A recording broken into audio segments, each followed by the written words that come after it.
എല്ലാവരും കാണാൻ വേണ്ടി കരയുന്ന ബാല്യം, ആരും കാണാതെ കരയുന്ന യൗവനം, കരയുന്നത് കണ്ടാലും ആരും ശ്രദ്ധിക്കാത്ത വാർദ്ധക്യം.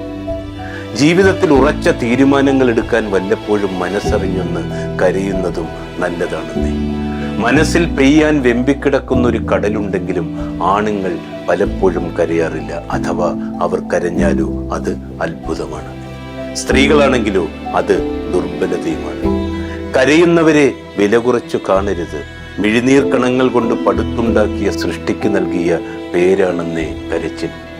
കണ്ണീർ കണ്ണിൽ നിന്ന് മാത്രമല്ല, ആത്മാവിൽ നിന്ന് കൂടിയാണ്. വേനലാണെങ്കിലും അവിടെ വരൾച്ചയില്ല. വേദനിക്കുമ്പോഴെല്ലാം അത് നിറയും തുളുമ്പും. കണ്ണുനീരിന് ഇത്ര ചൂടെന്താണെന്നറിയാമോ? അത് ഉള്ളിലെ കനലിരിഞ്ഞ് ഉരുകി വീഴുന്നത് കൊണ്ടാണ്.